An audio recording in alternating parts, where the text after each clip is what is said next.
Hello guys, sekali lagi bersama saya lagi dalam Alright Nopal Channel. Perkembangan terkini di Dewan Rakyat. Baru saja sebentar tadi sahabat-sahabat semua, yang mana Speaker Dewan Rakyat Datuk Johari memberikan amaran keras kepada sikap dan kata-kata yang begitu biadab di dalam parlimen. So ini berlaku pada minggu lalu sahabat semua, apabila sidang rakyat bersidang. Banyak perkataan-perkataan yang digunakan oleh MP-MP, khususnya daripada MP Pembangkang, MP daripada PAS, seperti kafir mengkafir, menuduh orang Zionis dan berbagai lagi. Ada yang mengatakan bangsa dan sebagainya. Beginilah sikap mereka. Mereka gunakan parlimen ini untuk menunggang agama, menunjukkan mereka hero kononnya. Tapi sebenarnya ini menjadikan rakyat seperti saya di luar ini merasa muak dengan sikap-sikap yang begitu biadab pemimpin-pemimpin ini. Jadi hari ini Speaker Dewan Rakyat terpaksa membuat kenyataan ataupun memberi amaran tegas, peringatan tegas kepada MP-MP termasuk MP Pembangkang maupun daripada kerajaan, supaya memberikan pandangan, memberikan pemerhatian yang khusus kepada isu-isu rakyat. Bukannya berpolitik sepanjang masa, bukannya menunggang agama dalam dewan, menggunakan dewan rakyat demi kepentingan politik individu atau sebagainya. Jadi sahabat semua, menarik untuk kita dengar apakah yang dikatakan oleh Speaker Dewan Rakyat ini sebentar tadi. Jadi tanpa buang masa, mari kita Assalamualaikum warahmatullahi taala wabarakatuh dan salam sejahtera. Ahli yang berhormat, kita telah mengharungi 4 hari perbahasan Belanjawan 2024 sepanjang minggu lalu. Dalam perbahasan ahli yang berhormat, pelbagai hujah dan pendirian telah dilontarkan. Antaranya saya dapati ada hujah dan kenyataan yang mendorong ke arah perkara-perkara sensitif yang mengguris hati. Kenyataan-kenyataan yang mengeruhkan suasana dan menyentuh sensitiviti keharmonian bersifat label-melabel antara kita. Ini termasuklah kenyataan seperti kafir, Zionis dan Yahudi di antara ahli yang berhormat. Di sini saya mengajak ahli yang berhormat untuk menghayati sabda Nabi SAW, tidak akan sesekali amalan seorang itu dapat memasukkannya ke syurga. Para sahabat pun bertanya, termasuk engkau juga wahai Rasulullah? Baginda bersabda, tidak juga diriku, melainkan Allah Subhanahu Wa Taala menganugerahkan kelebihan dan rahmatnya kepadaku. Maka hendaklah engkau bersedahana dalam melakukan amalan kebaikan dan beramallah dengan apa yang dalam kemampuan dirimu. Dan janganlah salah seorang dari kamu mengharapkan kematian. Jika dia seorang yang membuat kebaikan, maka semoga dia bertambah kebaikan, dan jika dia seorang membuat kejahatan, maka semoga dia kembali bertaubat. Al-Bukhari dalam Sahih nombor 5673. Ahli yang berhormat, dalam pada itu Peraturan Mesyuarat 3610C menyatakan bahawa adalah salah pada peraturan menggunakan perkataan-perkataan yang harus menaikkan perasaan bersakit-sakit hati atau bermusuh-musuhan di antara satu kaum dengan satu kaum dalam Malaysia. Oleh itu saya menyeru ahli yang berhormat menghentikan isu dan penyataan kafir, Zionis, Yahudi apatah sekarang ini dalam suasana yang tidak kondusif langsung, dan lain-lain perkataan yang sama maksudnya antara ahli-ahli yang berhormat yang mengeruhkan suasana dan menyentuh sensitiviti keharmonian. Yang berhormat hendaklah menunjukkan tingkah laku yang terpuji semasa mengenengahkan isu-isu rakyat dan negara. Ahli yang berhormat hendaklah menjadikan kepentingan negara sebagai matlamat utama dan tidak menggunakan dewan ini sebagai medan politik kumpulan maupun individu. Tugas yang dipertua dan timbalan-timbalan saya pula adalah mengawal selia mesyuarat dan memastikan kelancaran mesyuarat dengan peraturan-peraturan oleh ahli yang berhormat seperti yang jelas termaktub dalam peraturan mesyuarat Dewan Rakyat. Pada hari ini saya mengajak ahli yang berhormat untuk membuka lembaran baru.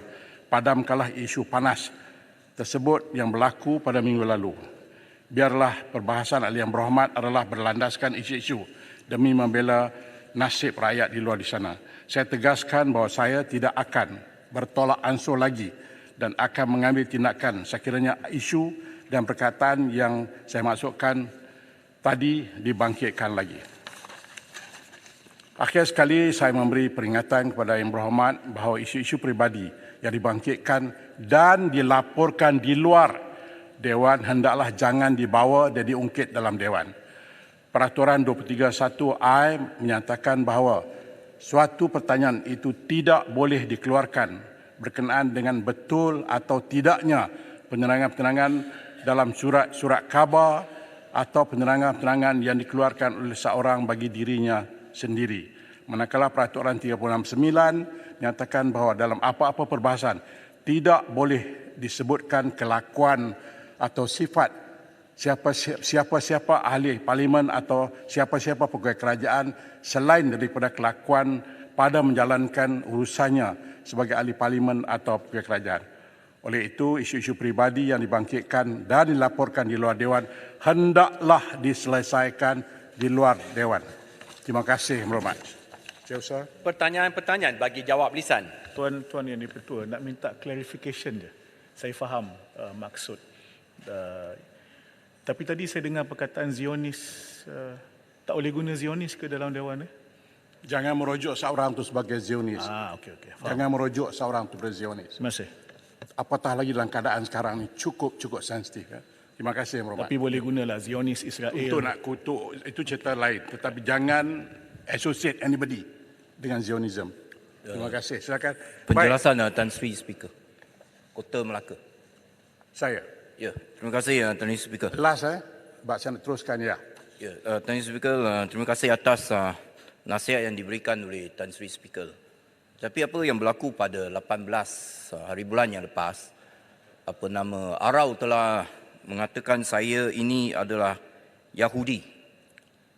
Saya merujuk kepada handset muka surat 54 pada hari 18 hari bulan.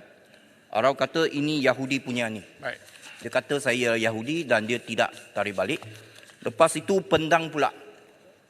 Saya lihat kepada handset, dia kata saya ini ialah Zionis. Baik, Yang Berhormat. Kali pertama dia sebut, lepas tu dia tarik balik, lepas tu dia sebut lagi. Saya merujuk kepada handset pada hari itu, dia sebut 4 kali kata saya ialah Zionis. Dan apakah Yang Berhormat, oleh kerana pemasyuran saya ini efektif today, ya. jadi apa yang terjadi pada minggu lepas, sila Berhormat kemukakan bukti dan masukkan usul supaya saya perhatikan apa yang saya boleh buat tindakan kemudian. As far as aku ni hari ini ialah kita bermula hari ini, saya minta lah sebab di luar di sana ramai yang mati dan amat sensitif apa yang berlaku di Timur Tengah sana. Jadi kalau kita sebut benda-benda itu tak cantik lah. Jadi saya harap sangat mulai hari ini jangan sebut lagi apa yang berlaku sebelum hari ini, masukkan usul supaya kita mengikut peraturan seadanya lah Saya nak tegaskan di sini bahawa saya bukan Zionis, saya bukan penyokong Yahudi. Sebab apabila pendang kata begitu, saya rasa keselamatan saya tergugat. Baik. Ya. Untuk maklumat Tan Sri, minggu faham. lepas apabila pegawai daripada Jabatan Negara Saya Amerika faham. Syarikat datang ke Dewan ini, saya ada mesyuarat dengan mereka dalam jawatan kuasa khas hak asasi. Dan Baik. saya tanya soalan kepada mereka, kenapa USA, pendirian Amerika Syarikat dalam isu di Gaza tersebut. Lepas itu dia kata saya sudah tanya satu soalan yang menyakitkan hati dia. Sebab saya mempertahankan mereka yang dianiaya di Gaza. Baik. Jadi tak patut pendang dia tuduh saya sedemikian. Baik, terima Terima kasih. kasih Tan Sri. Terima kasih, saya faham. Tan Sri Bangi, Tan Sri. Saya. Tan Sri yang di-Pertua? Ya. Ya, tadi Tan Sri yang di-Pertua ada maklumkan berkenaan masukkan usul dan sebagainya. Minggu lepas saya ada masukkan satu usul dan juga mohon satu petua berkenaan dengan ungkapan-ungkapan yang Tan Sri yang di-Pertua rujuk tadi. Jadi saya percaya buat masa ini belum ada keputusan lagi, tapi saya berharap satu keputusan dapat diberikan bagi kedua-dua surat saya itu. Terima kasih. InsyaAllah, saya telah pun terima surat Yang Berhormat dan jawapan daripada pihak tertentu juga saya telah terima. Saya sedang meneliti mengikut peraturan mesyuarat. Itu yang telah berlalu, Yang Berhormat. tindakan akan diambil mengikut peraturan lah. Namun pun begitu, seperti yang saya katakan hari ini, janganlah. Saya minta sangat-sangat dan saya telah pun minta supaya timbalan-timbalan saya juga mengambil tindakan. Sesiapa juga yang menyebut dan asosiatkan perkataan itu dengan mana-mana ahli yang berhormat, jadi kita akan ambil tindakan lah. Sebab harus diingat di luar di sana, Tan Sri. kita bukan nak main game, orang mati, anak-anak kita. Boleh sikit, Tan Sri. Sebab itu, Sri. silakan Maran dulu. Maran. Saya, Tan Sri, terima kasih banyak. Saya appreciate hargai pemikiran Tan Sri pada pagi ini. Dia masalahnya Tan Sri sekarang kadang. Saya mengatakan kepada CA, benda-benda yang tak baik. Sebenarnya CA pun perangai sama. Saya tengok macam Kota Melaka. Sorry lah, Abang. Ya? Maran. Kalau kita bagi ni macam mana? Saya akan ada 300 tak apa. soalan masing-masing. Sebab Kadang-kadang itu tak malam apa. hari ini, Maran, melalui sekarang saat ini pukul 10.13. Saat ini cukup. Okey. Terima kasih. Cukup. Enough Terima is kasih, enough. Tan Sri. Okey. Okey, terima kasih Tan Sri Yang Ketua. Tadi Tan Sri ada sebut tentang istilah KP. Saya setuju kalau perkataan KP tidak ditujukan kepada orang Islam, tuduh KP. Tapi kalau istilah itu digunakan untuk memang orang bukan Islam, itu sememangnya istilah yang dikhususkan oleh Allah ke atas orang bukan Islam, namanya KP. Tapi kalau ditujukan pada orang Islam, kita pun tak setuju. Yang berhormat, Yang berhormat seorang yang ada agama. Saya hormat Yang berhormat. Tapi kalau Yang berhormat ungkapkan berkawan-kawan kita yang dia merasa sedih diri dia. Soal agama soal lain. Sebut orang-orang bukan Islam contohnya. Jadi lebih nyaman, lebih enak didengar daripada kita sebut kafir. Saya faham. Yang berhormat seorang beragama, saya faham. Tapi kalau saya kenal lagi tu, dia berkawan baik dengan kita, tiba-tiba perkataan itu bagi mereka sensitif. Kita faham maksud kafir itu faham. Tapi tak semua orang merasakan selesa dengan perkataan itu. Jadi saya mohon, saya rayu sangat YB, jangan gunakan kata-kata yang boleh membuatkan mereka rasa sensitif. Itu saja. Boleh dia tak timbul isu sensitif. Kalau kita nak debate sampai petang pun tak habis. Saya minta janganlah. Tan Sri, sedikit menjawab Parik Bunta. Dr. Yusof Al-Qardawi pernah menyebut bahawa perkataan kafir tidak wajar lagi digunakan. Sebaliknya, perkataan yang paling sesuai adalah muwatinun atau rakan senegara. Jadi itu lebih harmoni. Apa pun jua Sengatan ini, terima kasih. Saya minta lah Wabi, saya minta. Saya tahu Wabi lebih hebat daripada saya. Saya minta. Cuma kita keluarkan istilah tersebut bukan bermakna kita nak menghina. Tapi kalau misalnya dalam ayat Quran, jelas disebut kita baca ayat Quran yang berkaitan dengan sifat orang kafir dan sebagainya, yang terpaksa kita baca ayat tersebut. Adakah itu termasuk dilarang? Innallazina amanu wallazina kafaru contohnya. Takkanlah itu pun tak boleh. Tengoklah penggunaan ayat. Saya tidak menyebut tidak boleh. Jangan asosiatkan. Jangan bergantung kepada penggunaan ayat. Kalau ayat itu memang ditafsirkan begitu, kita nak kata Yang berhormat, kalau saya nak buka medan ini, akan ada 70 orang akan bagi pandangan berbeza. Kalau nak buka medan ini. Jadi cukuplah. Saya faham. Tapi tengok keadaan lah. Terima kasih, Yang berhormat. Tengok keadaan. Baik. Kalau memang ayat itu diterjemahkan begitu, Yang berhormat cukup. Tidak bermaksud untuk nak menghina. Dah cukup. Cukuplah, cukup Yang berhormat. Tidak bermaksud untuk menghina, tapi memang itu Yang berhormat, istilahnya. apa lagi yang nak buktikan? Saya kan cukuplah. Terima kasih. Baik. Itu dia sahabat semua, kita boleh nampak bagaimana bengong bobrok dangkalnya ya pemimpin-pemimpin daripada MP PAS ini ya.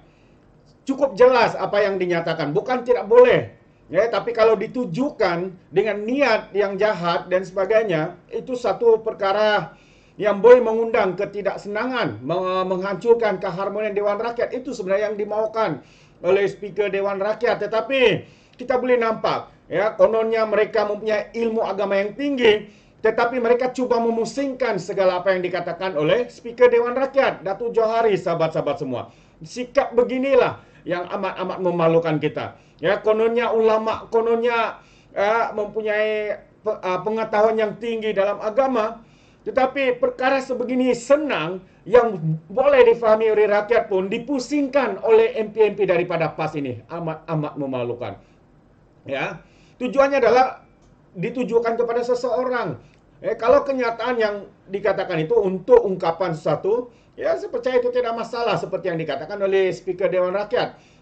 Dan juga kenyataan ini diberikan penegasannya di dalam Dewan Rakyat. Bukannya di luar sana. Kalau di luar sana kamu mengkafir kah, kamu cakap orang bangsat kah, Yahudi kah, dan sebagainya, itu perkara biasa. Itu bukan dalam Dewan Rakyat, itu mulut kamu yang bercakap.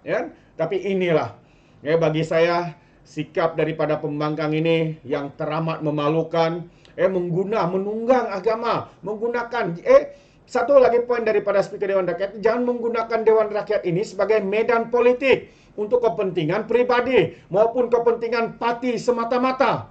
Tapi mereka mungkin faham atau buat-buat tidak faham, sahabat-sahabat semua. Itu pandangan saya. Sangat sedih mempunyai MP-MP daripada parti PAS yang kononnya sebuah parti Islam se-Malaysia ini, tetapi tindak tanduk kenyataan apa yang keluar daripada mulut mereka itu mencurigakan. Benarkah parti ini parti Islam se-Malaysia? Itu persoalannya. Jadi terima kasih. Sedikit pandangan saya berkaitan dengan isu ini. Jadi sekiranya sahabat juga memberikan sebarang komen, Anda boleh berikan komen Anda dalam ruangan komen. Jadi sekali lagi, izinkan saya untuk mengundurkan diri, dan seperti biasa, peribahasa mengatakan, tapapan kangkap, 2 ton keinginan. Dalam bahasa Melayunya, tepuk dada, tanya selera. Sekian je daripada Orang Nampak Channel. Kita berjumpa lagi. Bye-bye.